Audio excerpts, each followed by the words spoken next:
Testing 1, 2, 3, 4, 5, 6, 7, 8, 9, 10. You want to call MC while I'm here? 1250? Testing, testing, 1, 2.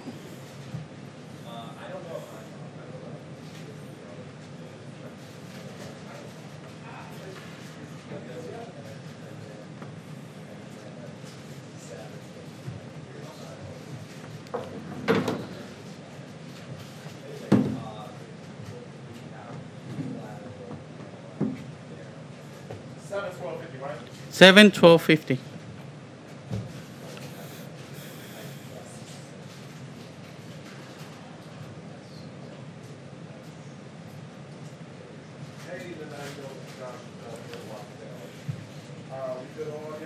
Testing, testing, 1, 2, 3, 4, 5. Did you put me up? Testing 1, 2, 3, 4, 5, 6, 7, 8, 9, 10.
How's those flags look?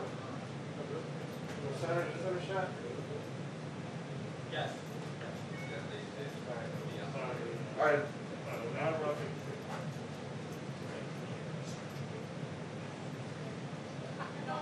Well, Ali, most everybody within here on a semi-formal basis.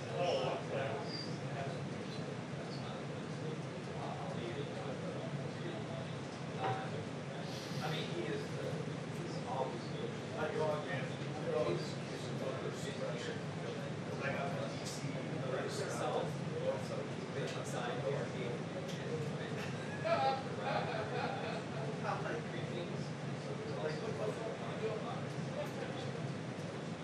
He's a good fill-in person overall.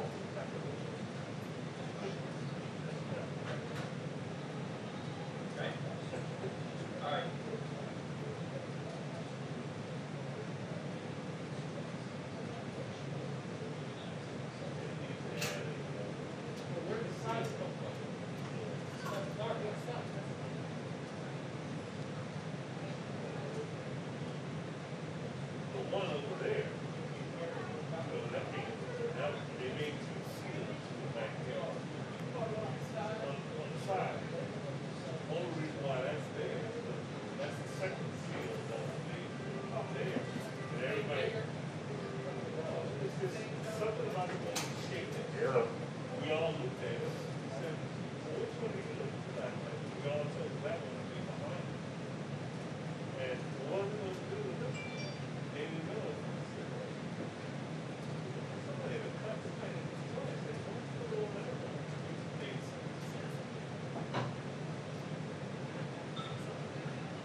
you gotta get that stuff from, That's the whole winter car. yeah, he took video of it. That was a bad thing. But she didn't bother to stop. Said, "We're going." We were told by the trainer, if they're eating paper, no problem. Okay. This is fine. Just a little. Time for a little eat. I was thinking about something. I think we were thinking about racing. Yeah. Trust me.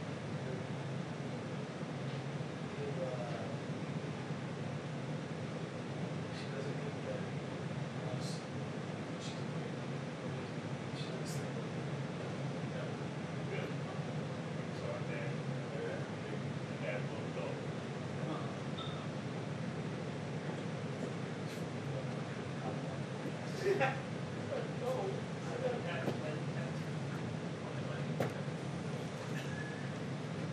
Turn on back.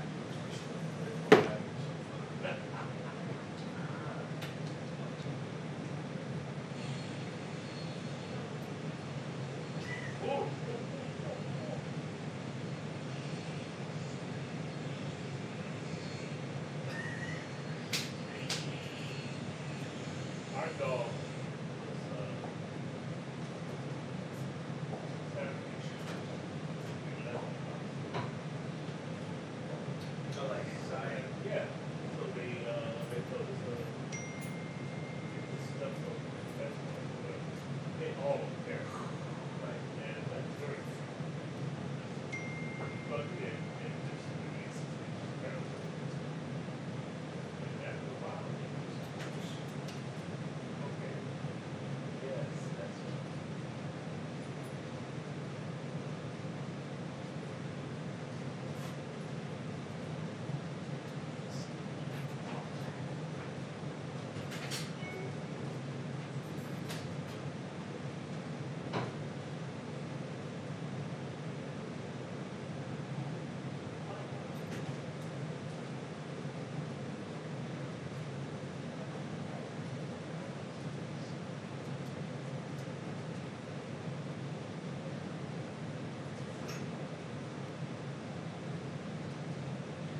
Looking for the dates that Blackberry's will constantly making.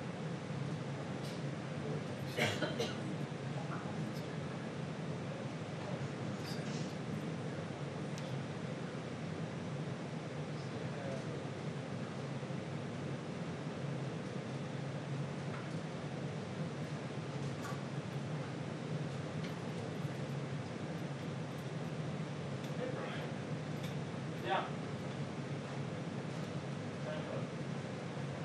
Not much. Watching the vice president, people want to have the background.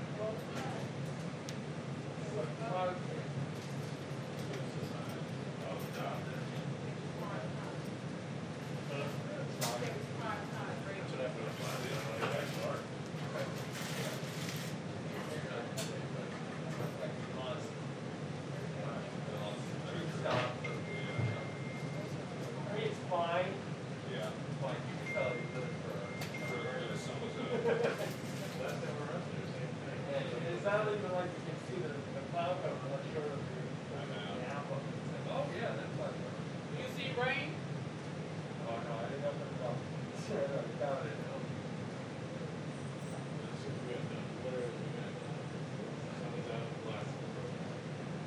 I told him, I said, if you get in trouble, just scoot over, just put the columns in, and shoot against the trees, because if you put them in, you can build that white wall, it's really tough.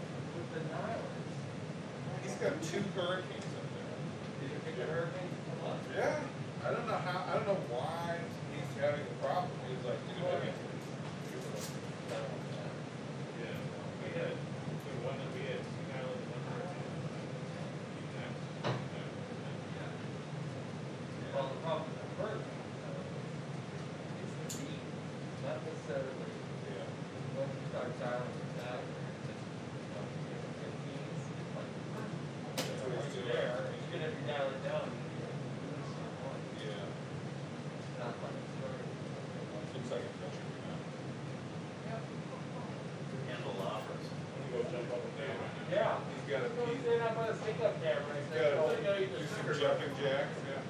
got a piece of the column in there too. He's moved over. Yeah. They had another setup for him. Yeah. Liberace playing this and that.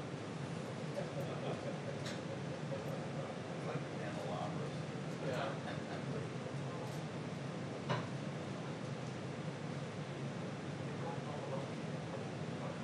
Is there traffic today? Oh, okay.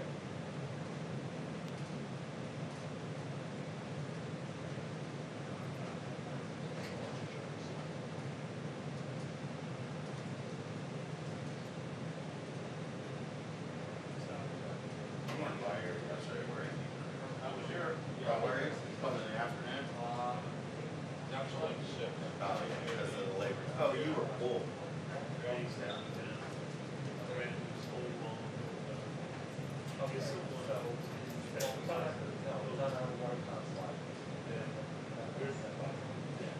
Well, whatever they got, my questions are.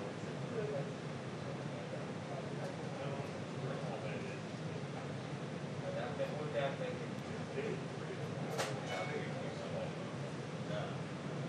Summer.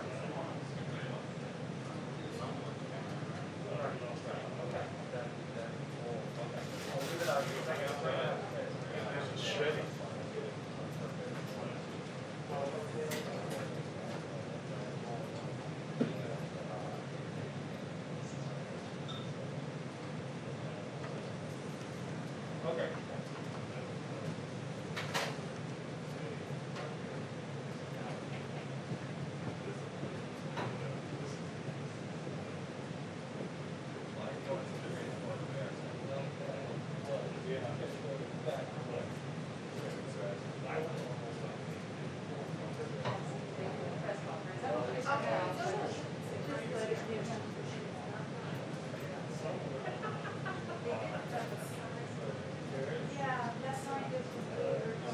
Hey, clock pace.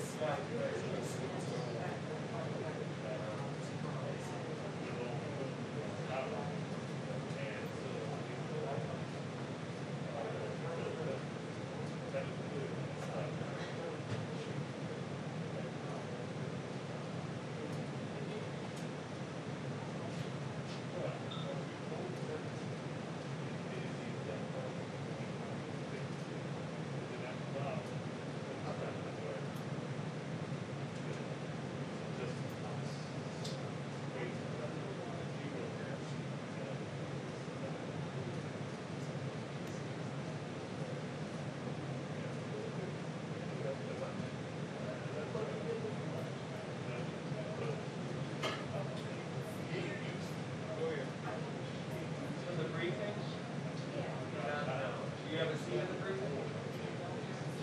You have to check with the Police Bonds Association if you're not allowed. There's a spot. No, you don't have a seat. They have, yes, oh, okay. So they, I'm not making the rules. You can sit there until it starts, but when it starts, they want people. Yeah, no, I understand. It's fine. Yeah, I'll just go back there, but I know that. Yeah, I mean, there's a big, yeah, he's the president of the Correspondence Association. What? I'm not president. I'm on the board, line. What's up? Yeah. No, I talked to quite a few people about. Yeah, I mean, you can sit there until it starts, but when it starts, I think they're gonna want you to, I don't know what the rules are. You're probably right. Yeah. It's probably right. Rules are, you're not a fool, you shouldn't be. I thought it was interesting that people, and then I talked to You talk to the correspondence. is they just don't want to get crowded. So they don't Yeah.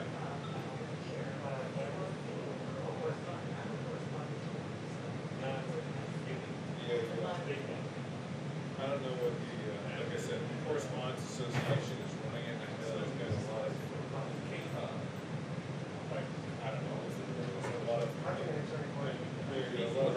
He's a member of the board. They've been upset because people have been standing back here. Yeah. Yeah, so they've been trying to do it. Yeah. You're not supposed to be in this room unless you have a seat in the, given the COVID restrictions. I see that all the time. But the stand is my understanding. Is that if you're here, working, this is a historical understanding. I know how the post office is. It's not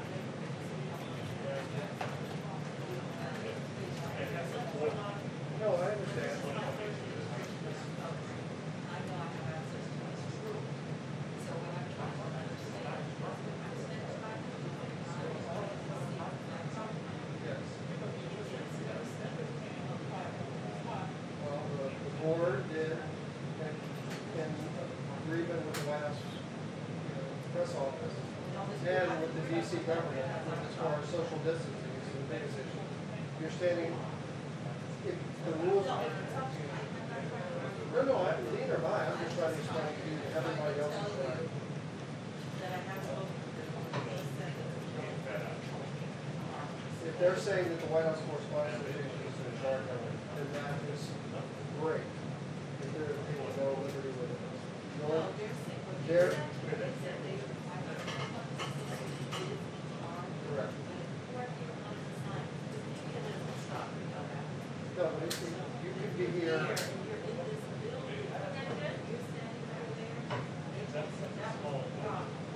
not true. That's not right. Yeah, because every time there's somebody there, they are told to leave. Unless it's the woman from going in who has special permission from the press office. And she's not, she says she's not a member of the press. She says she's not a member of the press. She says she's a guest.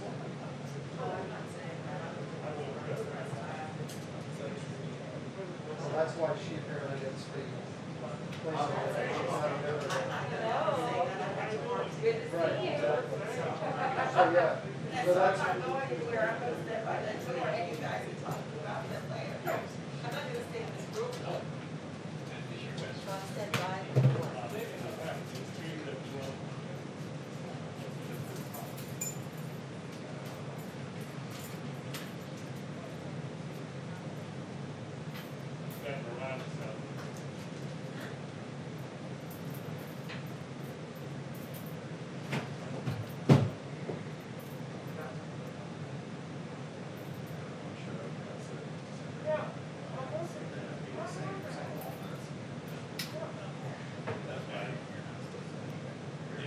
Well, I mean, the thing is, unless you have a seat, I mean, if you're in the back working, I mean, I'm not gonna tell you what to do, but when it comes to this room, it's like you have to have a seat. As I sit here and talk shit. Yeah, you get the ass out of here. That's my seat right there.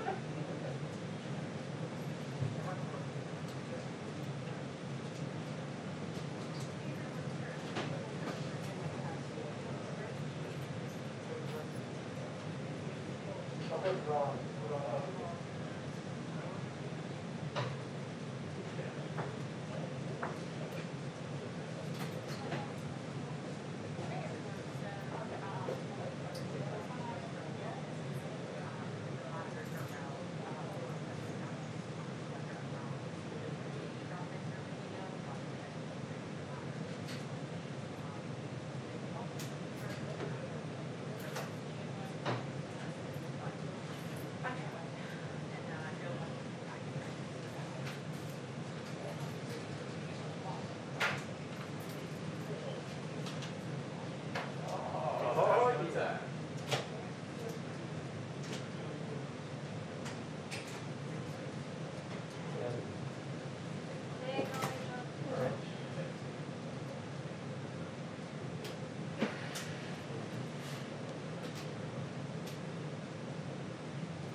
I like it cold, but it's I really know. cold. They turned out the temperatures for the next sweater, so like. No, you know, they don't even want us to go to the office, they plan for either come to school, come back, no, I didn't, went out, did because there's somebody who lost, with benefits, we found somebody, right, and, hospital. Yeah. Yeah, it's tough times for a lot of people. You're lucky.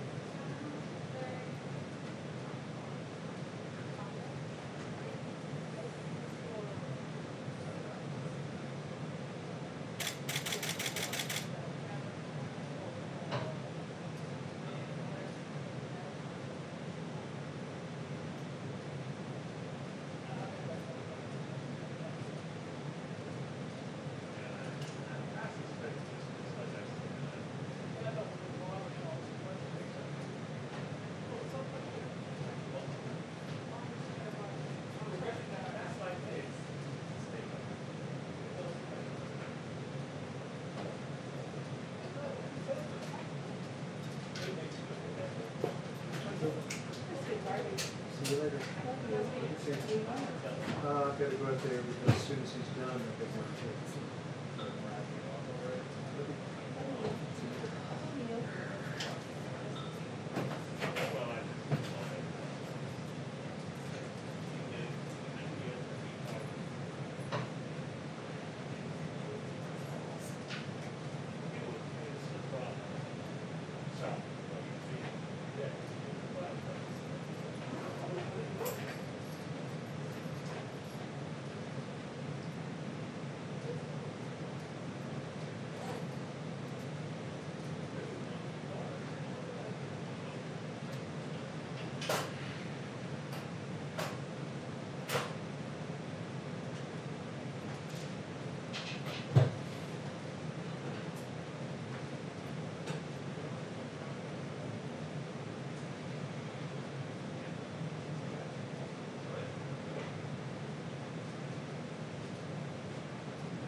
But again, you know, not the worst person to understand. But he's like one of the two dentists for us here. Oh, right. So he's working for that.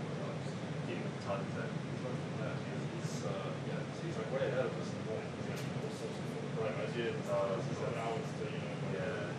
But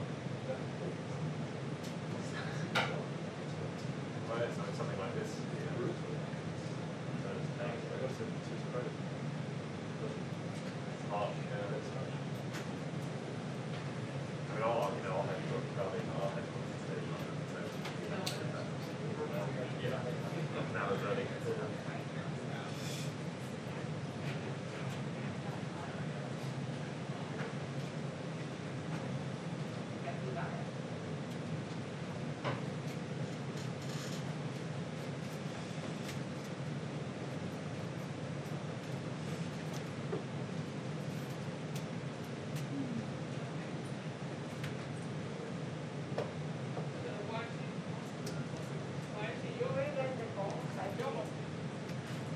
Yeah, Peterson. It's a little technical for me. I lost that time putting through talking about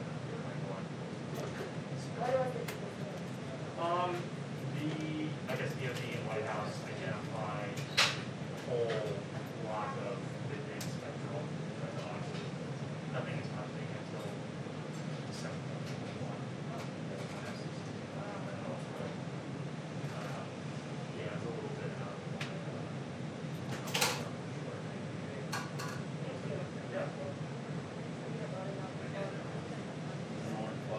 I know there was concerns at defense about implementing 5G. They had problems with radar. This seems like that what they identified.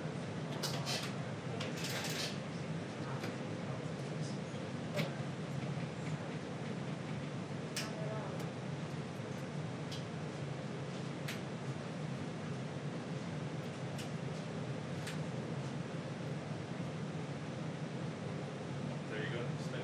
Press it. Oh, I'll fight you right now. That's exactly what it is.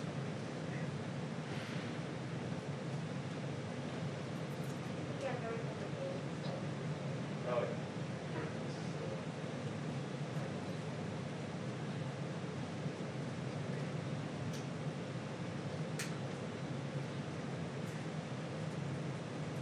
Great snow machine. Pretty good. That's not right there.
You know what, though? It doesn't go very long anymore. I know that's true. Yeah, Yes, you're totally right. it's not like before, we It's were not on like before. 2.5 hours. Don't you miss those Monday nights? I do, especially on Friday nights. Oh, yeah. Totally. I guess so. Or we can even, where did you have it? Here. That was fine with me. Oh, good. That's great. Thank you. Great. So let me see if You can see my breath, I believe it. Yeah, it is cool. I want to catch up with you at some point. Yeah, Any changes or updates or anything? yeah. Okay. That's Good. a great team. Good, That's the good. whole room. Yeah. Okay. We'll try. Okay. I think about it all the time. You're so sweet. I appreciate that. I do. Yeah, maybe after, are you here through the shows? I'm definitely gonna stick around a little bit after you, are you in, the news tonight? Yeah. So, So I'll be here too. okay. So maybe after. Do you have a minute to chat after the Yep. briefing? Oh, after the briefing, no. No, But okay. after the shows, yes. Oh, yeah, you gotta go right to, okay. Yeah, because all right. I actually, yeah. Then But are after you the here shows, tomorrow? for sure. Yes, Okay, yes. Oh, yeah, I'm there all week. I'm Okay. here all week. okay. You could also just drive me home. That's what I think I'll do too. Okay, yeah, totally. Okay. I would love that. I told John what a great job he did anchoring. Yeah, I hope he, Yeah, he really did. He did a great job. yeah, I hope something hits. Very true.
Wonderful. Thank you. And the buttons. Yeah. Yep. Yeah. Yes. Of course. Yes.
Thank you very much. I thought I'd start by talking about some mail-in voting that just was revealed, just the news. 500,000 incorrect absentee ballot applications were sent all across the state of Virginia, including to many dead people. This was an unprecedented mailing flub that's heightened concerns about the integrity of expanding mail-in voting and mail-in voting efforts. It's a disaster. All over Virginia, 500,000 votes. So that's something you have to think about. We don't want to have a rigged election. I know that. And you have to be very careful when you mention, as you constantly do, Russia, or you mention China, or you mention Iran, or others that attack our election system. And when you have this mail-in voting, it's very susceptible. It's something that can be easily attacked by foreign countries and by, frankly, Democrats and by Republicans. And I think that it's something you have to start thinking about very seriously. Our system's not equipped for it. The post office is not equipped for it. And people should vote like they did in World War I and World War II. And your numbers will be, in 90 days or less, your numbers will be very good, I think, much better on the coronavirus or the China virus. But it's something you have to look at and say, this is just crazy. This just came out, 500,000 incorrect ballot applications sent all over the state of Virginia to many people that weren't living. They had some sent to pets, dogs. This is what we're going to get into, and it's going to be a disaster. And it's going to be thought of very poorly. It's going to hurt our country. After our news conference Saturday night and the pro-growth announcement, we're pro-jobs, pro-health safety, executive orders, the stock market went up 358 points today. So we issued those executive orders, and the stock market went up 358 points today. It's quite a reaction. The Dow Jones and the S&P 500 are now up 50% since March. 50%. Think if you had money in there, if you put your money in March, you're 50%. The NASDAQ index continues to set new records. It's been up over 14 times, new record in NASDAQ. And the S&P 500 and the Dow Jones are going to be, I mean, the way they're going, it looks like they're just about going to be topping records, hopefully soon. Excuse me? What's going on, Mr. President? What's happening?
Great, thank you.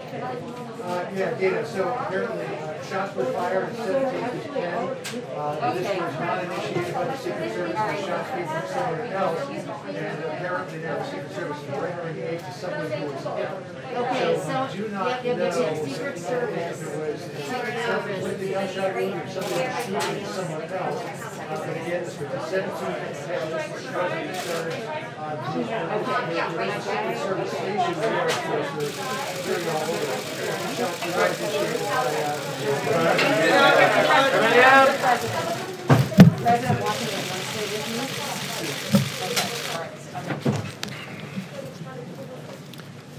So thank you very much. Sorry for that. There was a shooting outside of the White House and seems to be very well under control. I'd like to thank the Secret Service for doing their always quick and very effective work.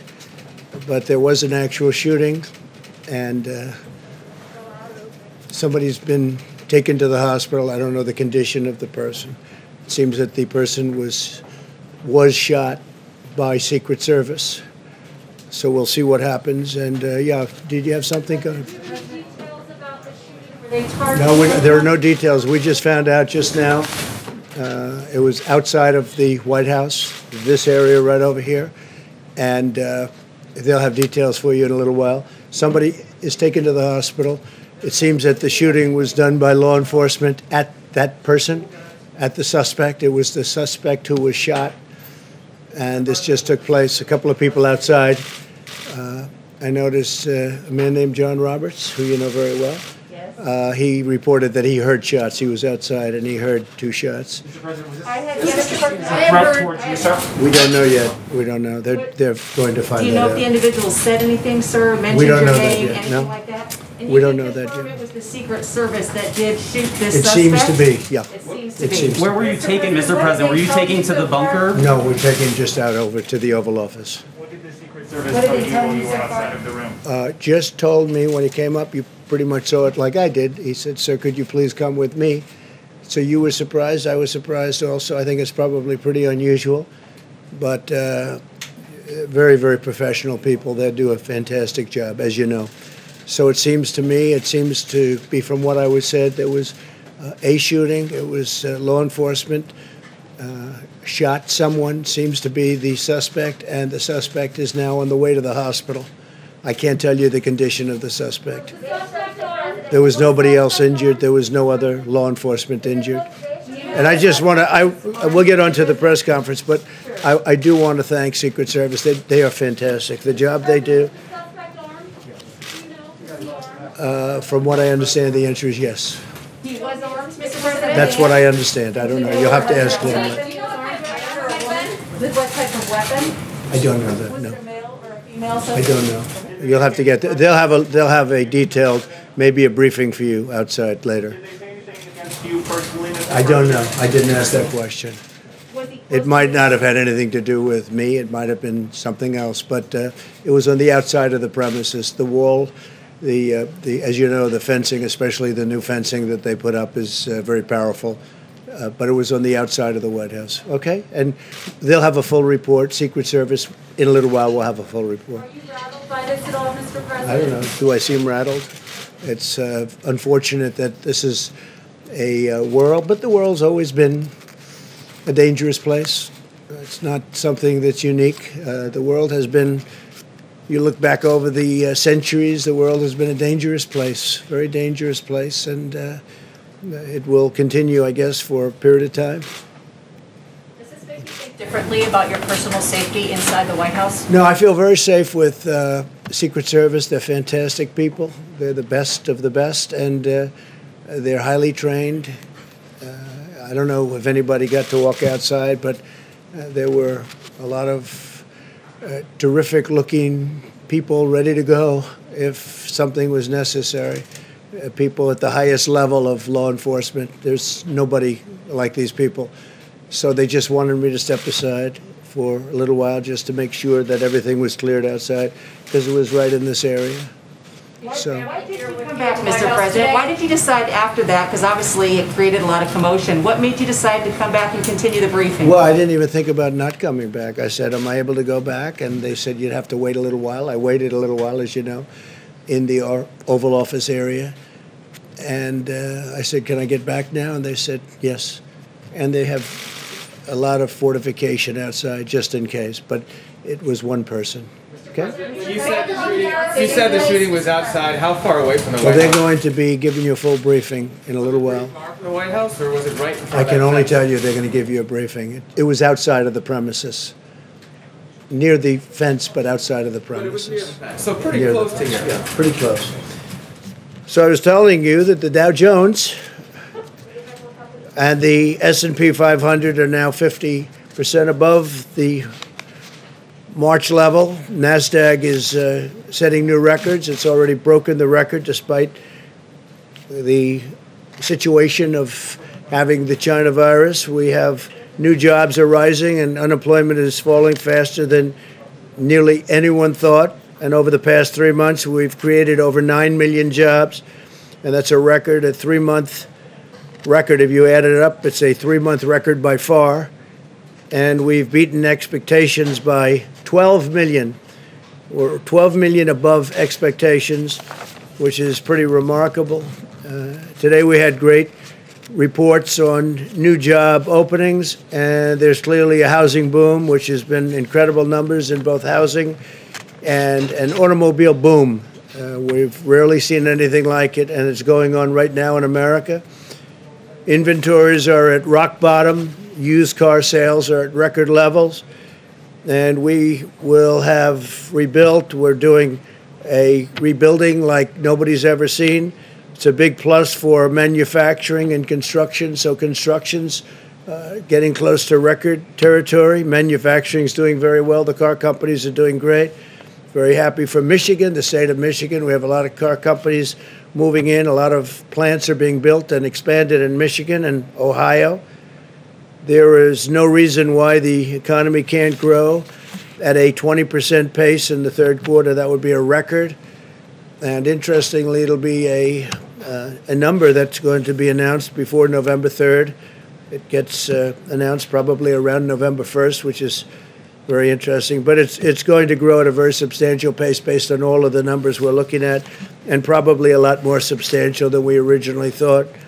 We're creating new incentives for working jobs, and we're also providing much-needed assistance to those who are still suffering from the effects of the pandemic contraction. And the contraction is now, well, we have the pandemic. We have a lot of great things happening in terms of the vaccines and therapeutics, as you know, and I think we'll be making tremendous progress over the next period of a few months, and certainly before the end of the year. I think we'll have a vaccine before the end of the year, very substantially, and we may have a therapeutic resolvement very quickly, very, very quickly. And frankly, that's the one I'd rather have faster, because you'd go in, you'd give a transfusion or a shot to people that are very ill, and they'd be able to come out of the hospital the next day or a few days later. If the states participate in our core-sharing unemployment plan, we are going to be doing something very, very interesting with all of the things that we announced on Saturday. I don't have to repeat what they are. You know very well. And we've had some tremendous success already. If you look at what's happening with the stock market, and people are very thrilled at what we're doing.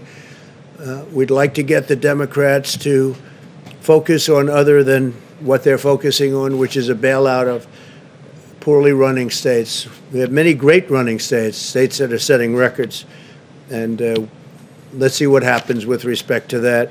But we're looking at also considering a capital gains tax cut, which would create a lot more jobs. So we're looking very seriously at a capital gains tax cut, and also at an income tax cut for middle-income families. We're looking at expanding the tax cuts that we've already done, but specifically for middle-income families, and you'll be hearing about that in the upcoming few weeks. and I think it'll be very exciting. So a capital gains tax is going to be a lot of people put to work, and it would be a cut in the capital gains tax and also a cut in the middle income tax. So I now want to just discuss a little quick brief, and then we'll take a few more questions. But we took some, who would have known we were going to take questions before we started, right? Is that right, Jennifer? But that's the way it happens sometimes. We want to discuss, if we might, the China virus, and the world continues its fight against this horrible plague. Countries in every continent are seeing increases in cases. We have a rapid increase only in cases where it's very interesting because we're so far ahead of testing, we have more cases. If we had much smaller testing, we'd have fewer, but we feel that having testing is a very important thing. It's a great record to have in many ways. We've tested, I guess, close to 65 million people right now, and nobody's even close to that number. No other country is close. India would be second at 11 million, and they have 1.5 billion people. So we have the #1 testing anywhere in the world by far, and we also have, I think, the highest quality tests. We have a lot of different ones, but we have the highest quality, including the short-term and the lab tests. The lab tests take a little bit longer. And Dr. Birx was telling me a little while ago that we're down to 2 days and 2.5 days on getting your result on the lab test. The other ones, you get them in 5 minutes to 15 minutes, so that's exciting. But countries in every continent are seeing increases in cases. In recent days, cases have rapidly increased in Japan and Australia, unfortunately, and they're now experiencing higher peaks than they did in March. To the south of our border, cases have continued to surge in Mexico, Central America, Argentina, Colombia, Peru, Brazil, and throughout Latin America. It's really the hot spot. It's posing a major challenge for this continent. Latin America is now the region with the most number of confirmed cases by far, despite a relative scarcity of testing. So when you think of that, that means it's pretty much on fire. They're having a hard time, and we're helping them. We're sending them tremendous numbers of ventilators, which we're making by the thousands every month, and we're helping Latin America very much. It's hard for them to come into the country because we have big sections of wall up now. The new wall is being built, which people don't talk about. They used to talk about nothing but the wall. Now that it's being built, they're not talking about it so much, but it's helped us because we're up to we're getting close to 280 miles. 280 miles in the most important areas. So that's helping us a lot in terms of not having people come in to the country who are infected with the coronavirus. This global trend underscores the persistence of the virus, including in nations that apply the strictest and most punishing lockdowns. You have nations that are really tough on the lockdowns, and they're getting hit very hard. That's why my administration is pursuing a science-based approach that protects the most vulnerable, preserves hospital capacity, and focuses on the delivery and development of treatments and ultimately the vaccine.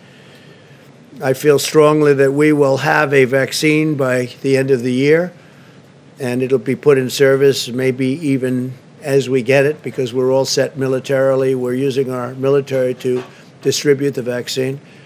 And logistically, there's nobody like this group of people. I meet with them a lot, and they're ready to go. As soon as they have it, they'll be going. But more importantly, the therapeutics, as I said, I think the therapeutics could be great. Initially speaking, I think that would be, if I had my choice. But you can have them both. You can have them both. You can have them both very soon, too. At the same time, we urge all Americans to apply common sense mitigation. You all know what that mitigation is. Everybody knows it by heart now.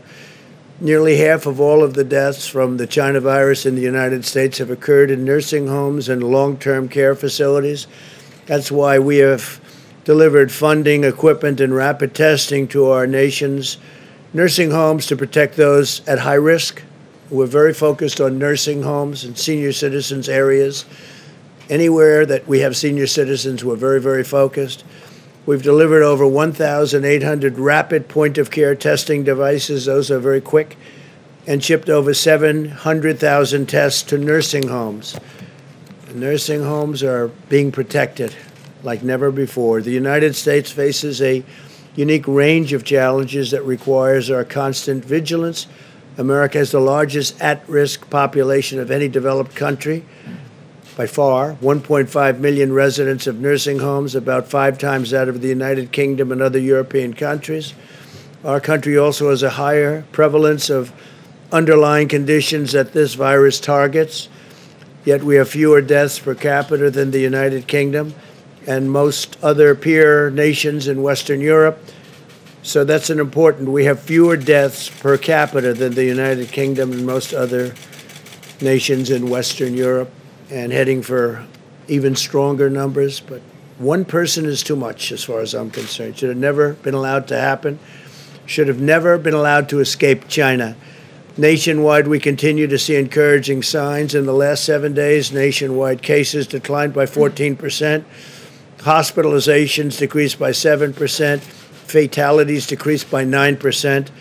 Arizona and Florida are improving rapidly with fewer patients coming to emergency rooms by far, as well as decreasing cases, decreasing fatalities, unexpected and expanded hospital capacities. So we have an expanded hospital capacity. It's pretty dramatic when you look at it, meaning we have more room should we need it.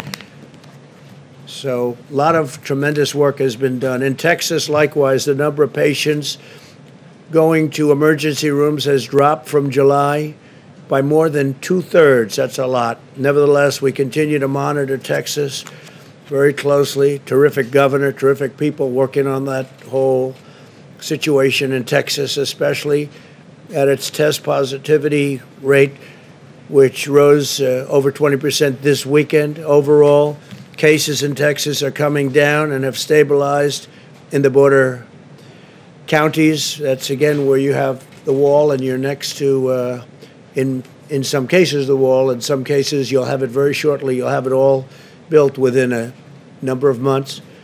But those areas were hit very hard, and there are likely cases from Mexico that come in, back and forth from the border. They come in legally. As doctors have found more effective ways to treat patients, the fatality rate continues to improve. Texas has 1/6 the fatality rate of New York and New Jersey that they had in April.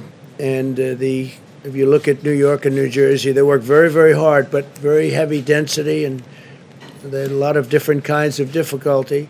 The fatality rates in Florida and Arizona are between 25 and 33% of the peak rates of New York and New Jersey. Again, different climate, a different grouping, different density, tremendously different density.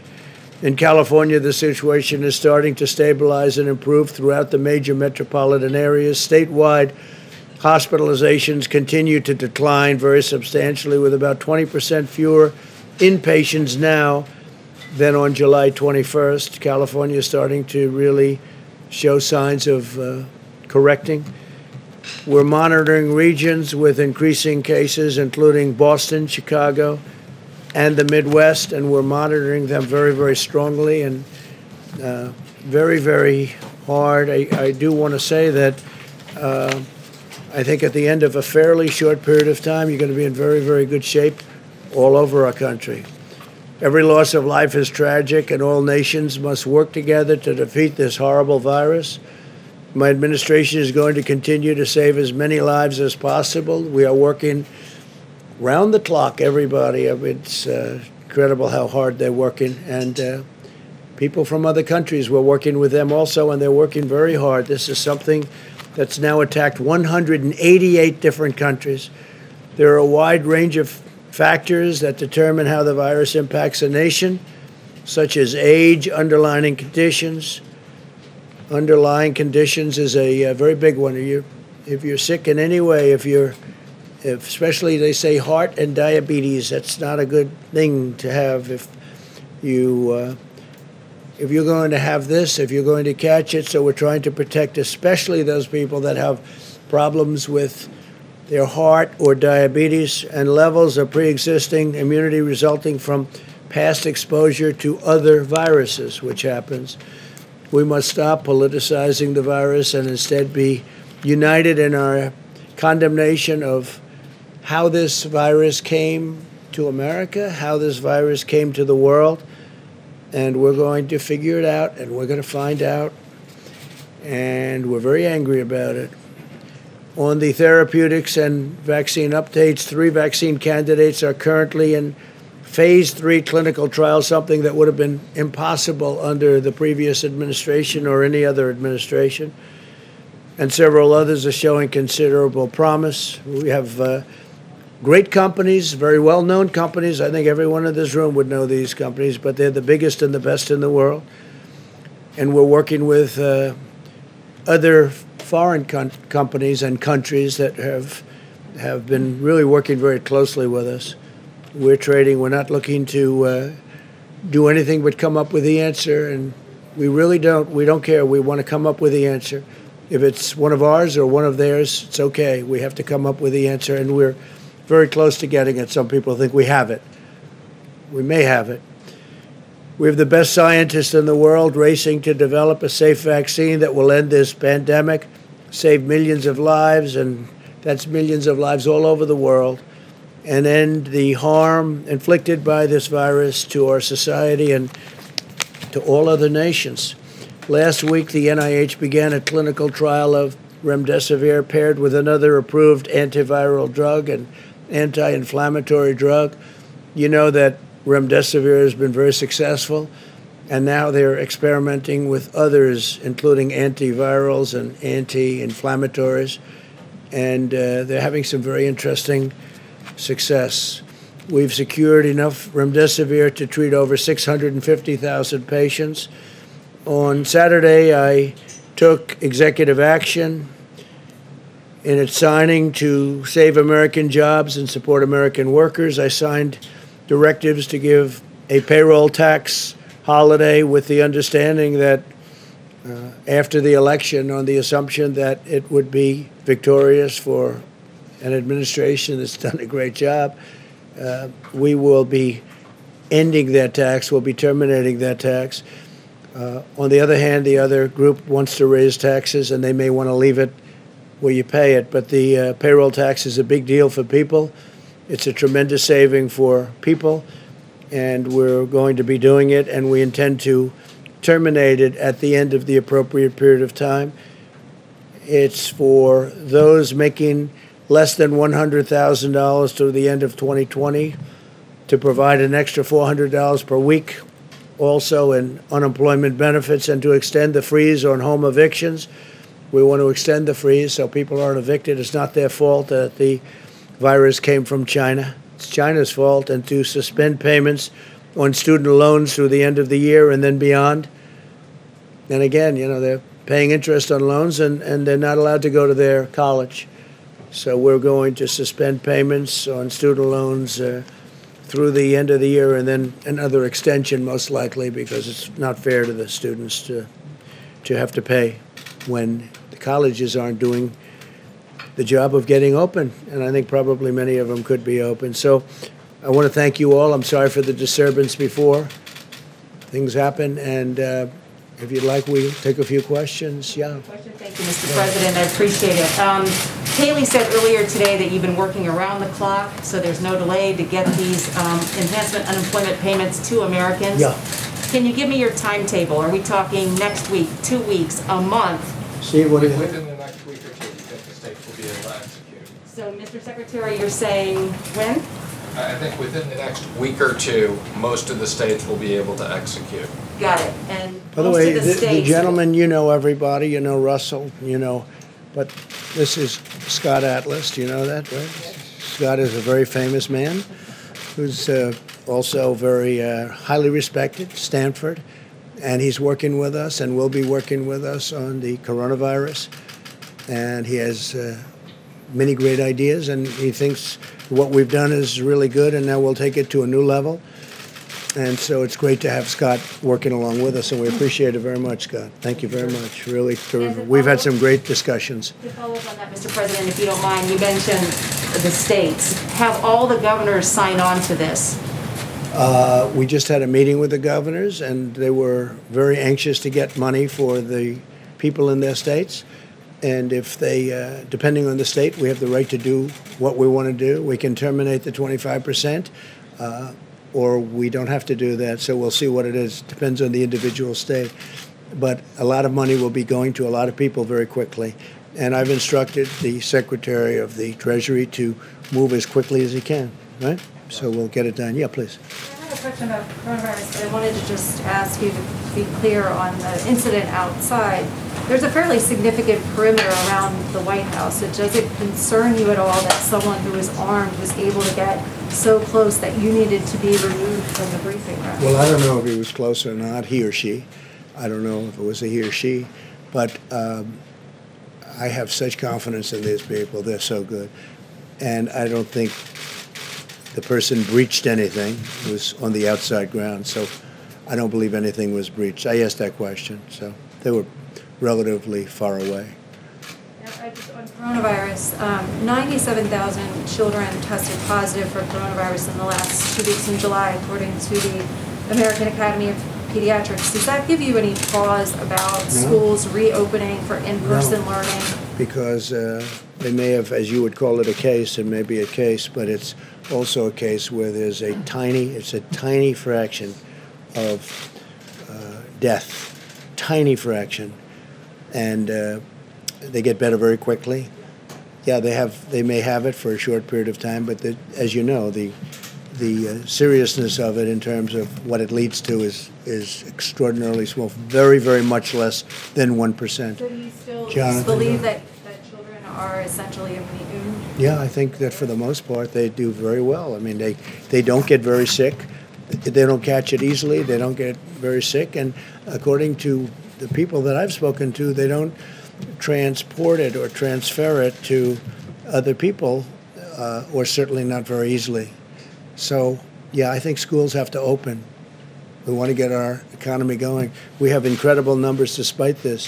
If we could get this going, I think it's a very important thing for the economy to get the schools going. Jonathan, go ahead. Thank you, Mr. President. In Ohio a few days ago, you said, I'll quote, Joe Biden has hurt God. He's against God.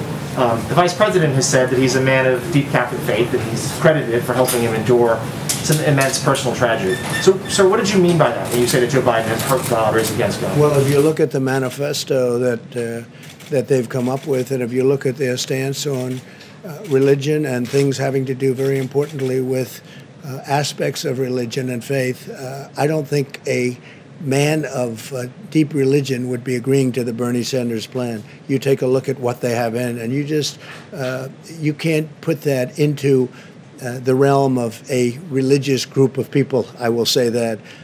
And I think it's one of the reasons why, if you look at polls, which I'm not a big believer in polls, if I was, I guess I wouldn't be standing here right now. And by the way, our poll numbers are going up very rapidly, as you know, and Joe's are going down very rapidly.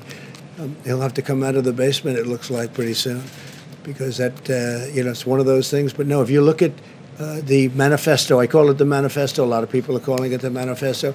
My opinion, it's further left than where Bernie was before. So normally he'd be left, and you'd bring it somewhere a little bit toward the center.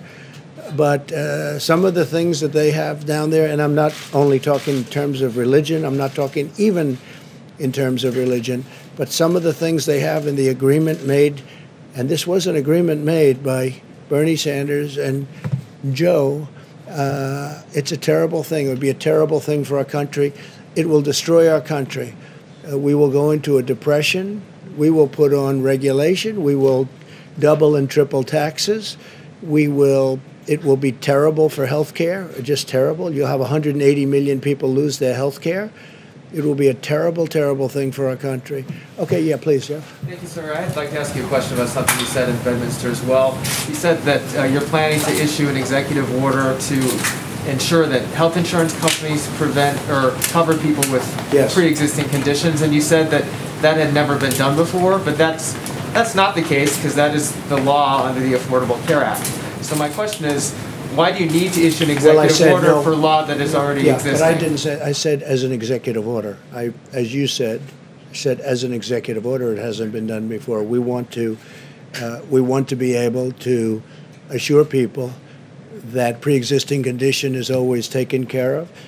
As you know, we've done tremendous things having to do with the individual mandate. We got rid of the individual mandate from Obamacare, which really ended Obamacare as it would be officially known, because the individual mandate was the biggest part.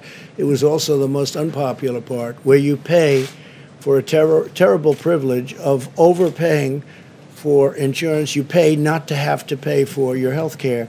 And that was a disaster for people and a very unpopular. That was called the individual mandate, and we terminated that and officially terminated that. And that was something that we have been given thanks for by many, many people.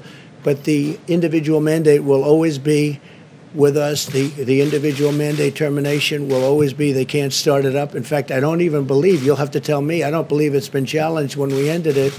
And pre-existing conditions, the Republicans are 100% there. And I'll be issuing at some point in the not-too-distant future a very strong statement on that, probably in the form of an executive order. Why do you need her to do an executive order if it's already a part of existing Just a double law? safety net, and just to let people know that the Republicans are totally, strongly in favor of pre-existing condition, taking care of people with pre-existing conditions. It's a signal to people. It's a second platform. We have pre-existing conditions will be taken care of 100% by Republicans and the Republican Party. I actually think it's a very important statement. Yes, please. Mr. President, do you still intend to try to hold an in-person G7 meeting in the United States at some point in August and September? And have you already sent out invitations to do so? No, we haven't sent out invitations. We're talking to them. As you know, I was on the phone with many of them yesterday with respect to Lebanon, which is truly one of the saddest, most catastrophic things I've ever seen. And they have no idea how many people have died. They're having revolution right now in that country. It's just a terrible thing. But I was yesterday, 8 o'clock in the morning. We had our time. We had a big teleconference call. Some of those people were there. I'm much more inclined to do it sometime after the election. We were going to do it in September. They'd like to do it. We could do it through teleconference, or we could do it through a meeting. But I sort of am now suggesting, I told my people yesterday actually, why don't we do it sometime after the election when things are a little bit, you have a little more time to think about it, because it's very important. The G7 is very important. To that meeting? I don't know, but we have invited a number of people to the meeting. I certainly would invite him to the meeting. I think he's an important factor. But we will invite certain people that aren't in the G7. Some people have already accepted, but we're going to be doing it after the election. I think it's a better atmosphere to have a G7. I think it's a lot, I think it's just a better, calmer atmosphere to have a G7. Yeah, please. I wanted to ask Secretary Mnuchin, actually, have you spoken to any Democrats since Friday, or have they reached out to you at all about restarting negotiations? I've spoken to several Democrats. I have not spoken to Schumer and Pelosi since then. Do you expect, would you reach out at all to them to try and make And I said anytime they want to meet and they're willing to negotiate and have a new proposal, we're more than happy to meet. They're hurting people very badly. This would have been so easy for them to do. And I saw that Senator Schumer said today on a show, I don't know what show, but he said today on a show that we should meet, we should do something. But, you know, where has he been for, how many weeks have you been negotiating? Like 4? And they should do something. It would have been so much easier than doing it the way we did it. But we did something that's very important, and frankly, it's been well received, very well received. Go ahead, please. Thank you, Mr. President. You tweeted earlier today that you're considering Gettysburg as a venue for your speech for the RNC nomination acceptance. What's your thinking behind that as a possible location? Well, I think I've been to Gettysburg numerous times. It's a national park. It's a national historic site. It's incredible. You know, it's the history. It's incredible, actually, to me. It was a very important place and is a very important place in our country. So we're looking at that. and we're looking at the White House would be very much easier for Secret Service. You see what just went on here. They're all here. Just like you have your seats, they have their seats at the White House. So there wouldn't be any expense or any extraordinary expense. And the White House would be a lovely place to do it also. Least expensive place that you could do it would be at the White House. This is a government expense. And, look, I watch also with governments. I watch to make sure that we do what's right. But we're looking at Gettysburg and we're looking at the White House. And we have other sites, too, but I think these would be two really beautiful sites. Jennifer? Would you envision having an audience for that speech? You could. You have plenty of room at both locations. I see John Roberts. John, you were outside. You said you heard shots fired before? Two shots in rapid succession just after you took the podium. And they were shots, pretty much. It certainly You sounded definitely like know the difference. I know that. You know the difference. You thought they were shots, John? It definitely sounded like gunfire. I saw your report inside when I went inside. It was a good report, too. Thank you very much. Appreciate it. Jennifer, please. Can you give us an update on China? Do you think that your administration will respond to the sanctions that China announced this morning on American officials? Well, we've already responded in many different ways. We're talking a lot about China. We shouldn't have been talking about China. We did a phase 1 deal, and it was a wonderful deal, and all of a sudden it means very little in the overall import of things. They should have never allowed what happened to the world, including us.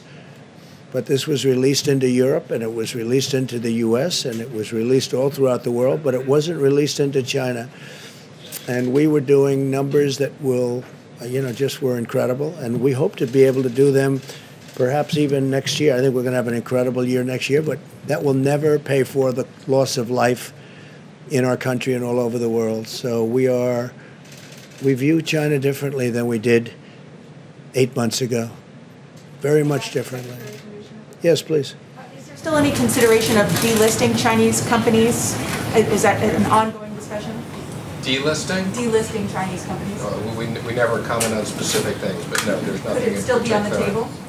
There's again, nothing specifically at the moment. Are you talking about delisting? Comments on the exchange? Yes. I'm sorry. Yes. So just to be clear, we did make the recommendation, and the SEC will be putting out that yes, as of the end of next year, if they do not fully comply, and that's Chinese companies, any other companies, they all have to comply with the same exact accounting, or they will be delisted on the exchanges. I thought you meant sanctions. I was confused when you said delisting. And Jennifer, we're also talking on the WTO, the World Trade Organization. China's treated much differently than we are. This should have been handled many years ago when it first happened, but they're treated as a nation that's developing. They're treated as what they call a developing nation, which gives them tremendous incentives and advantages over and above what the United States gets and over and above what other countries get also. This is a developing nation? I don't think so. I don't think for purposes of what we're talking about it should be.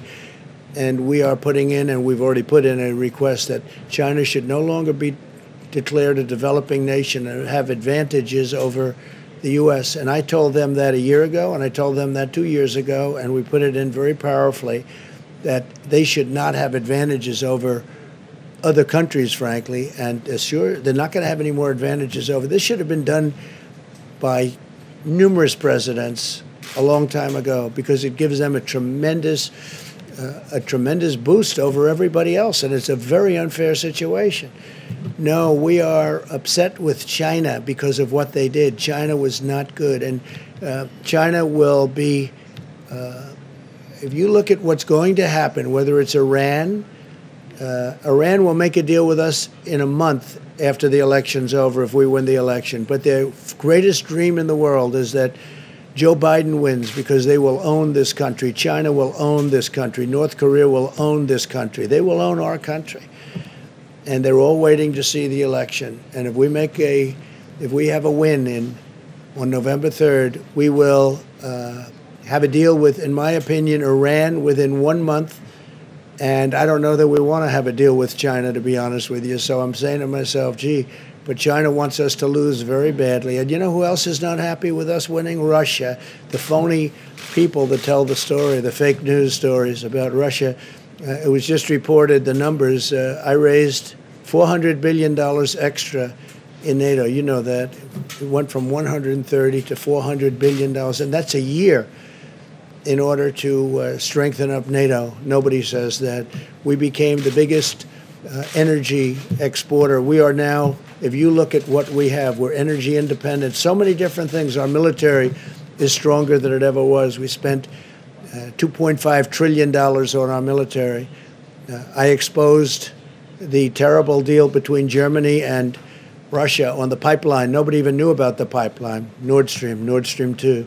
Nobody knew about it. Nobody talked about it. I said, what's this all about? So we protect Germany from Russia, and Germany pays Russia billions of dollars a year for energy, and it's a big portion of Germany's energy. If I was a person that was a German citizen, I would not be happy with that deal because they're at a very big disadvantage. So, no, Russia would not be happy, and I can tell you that China would not be happy at all. We've taken in tens of billions of dollars. There's your head of the Treasury, Steve, right?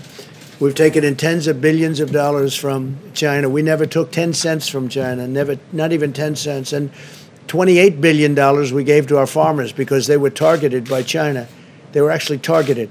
And we gave $28 billion compliments of China to our great farmers and ranchers because they were unfairly targeted by China in order to make a better deal with us. I said, we're not going to do that. We're going to, instead of making a better deal, we're going to tariff you at very high numbers, 25%, 10%, and actually numbers that could go up a lot.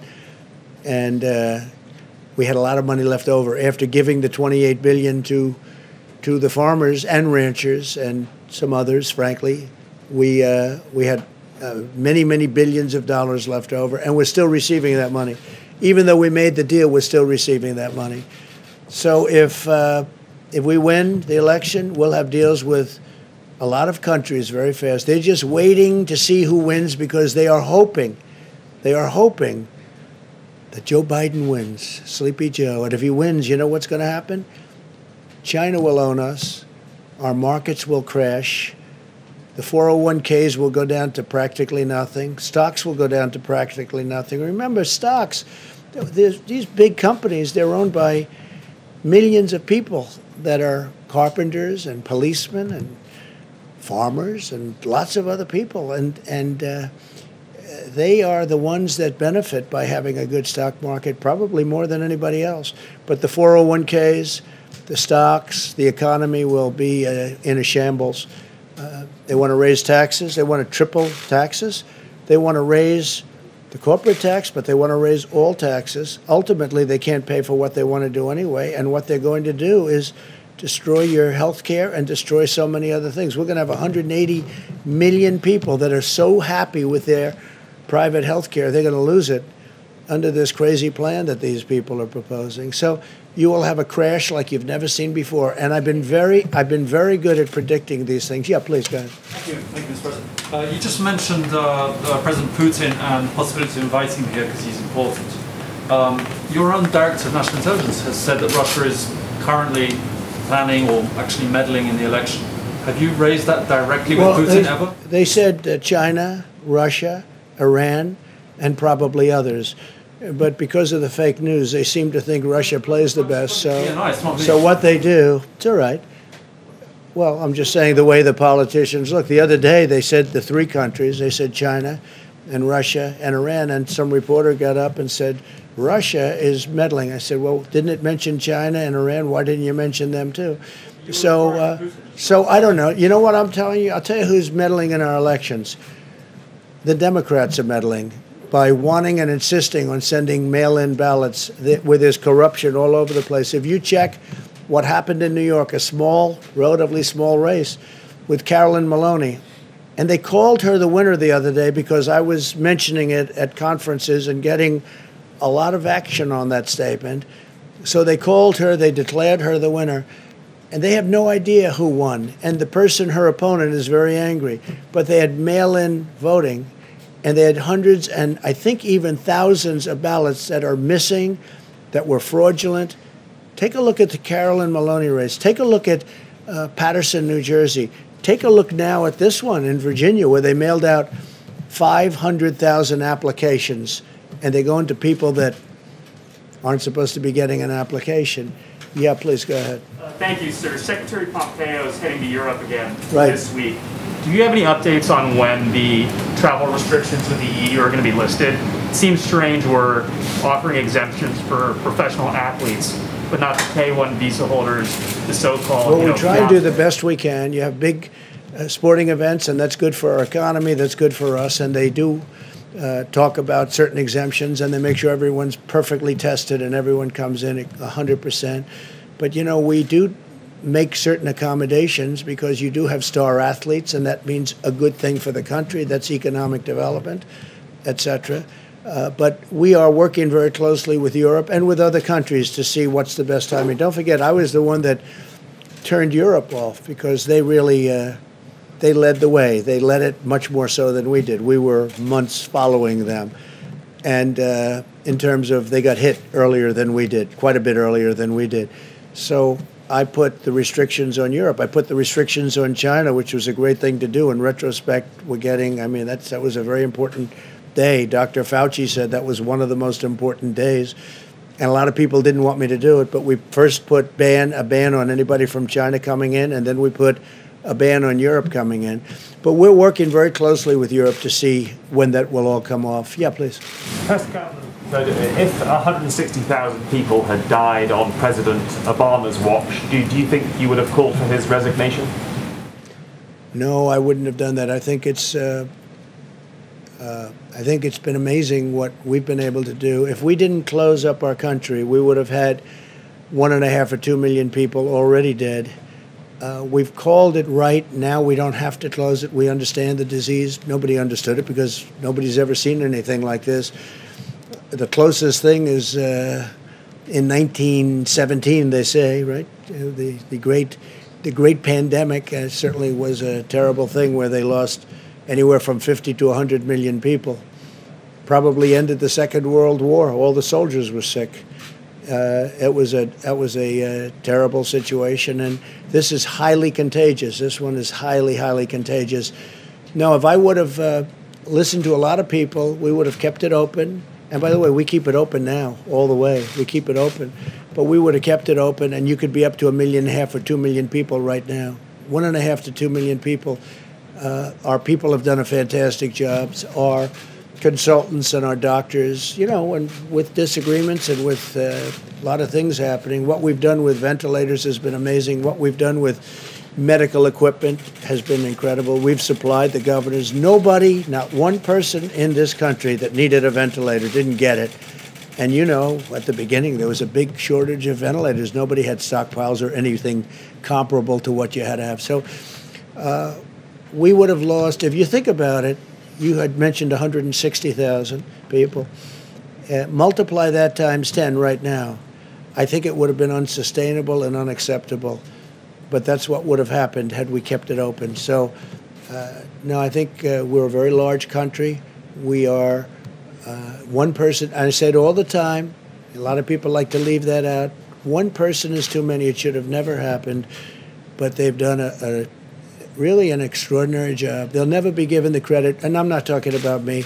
The people that have worked on this so hard will never be given the credit, but they've done an extraordinary job with a very large, diverse country. Really an extraordinary job. And a lot of the governors who, as you know, they sort of do the micro in their states, and they go up, and I think I can tell you that a lot of the governors have done an extraordinary job, too. Yeah, please go ahead. Thank you. Did you ask the U.S. ambassador in Brazil to focus his efforts in eliminating ethanol tariffs in Brazil?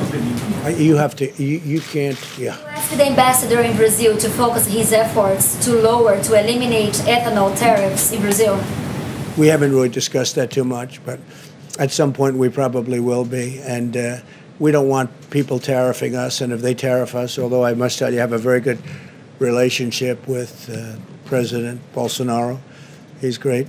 And I hear he's doing well. He's recovered from having COVID-19, as they say.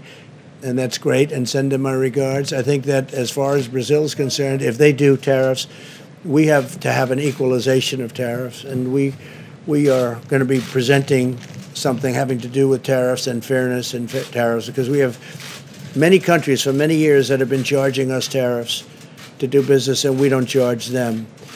And it's called reciprocity. It's called reciprocal tariffs. And you may be seeing something on that very soon. Did you have one, OAN? On coronavirus, Mr. President. OAN, please. Thank you, Mr. President. First of all, thank you for coming back to finish the briefing. Thank you very much. After the scuffle. So I have an opinion question for you. Okay. Joe Biden is set to announce his running mate at any time now. We expect him to announce her. Many of your supporters feel that the reason that Obama's former NSA, Susan Rice, is at the top of Biden's list is that she can best cover up a lot of the Obamagate surveillance crimes that had taken place during your campaign. What are your thoughts? What is your opinion? Do you subscribe to that line of thought? How do you feel about it? Well, look, the Obama campaign spied on our campaign, and they've been caught, all right? And now let's see what happens to them. But they have been caught. They've been caught red-handed. It's probably treason. It's a horrible thing they did. It probably never happened before. At least nobody got caught doing it. But they used the intelligence agencies of our country to spy on my campaign, and they have been caught. And there are a lot of people involved. I don't want to say how much she's involved. Frankly, if he chooses her, that's fine, but that's a potential liability. We'll see. But President Obama knew about it. Joe Biden knew about it.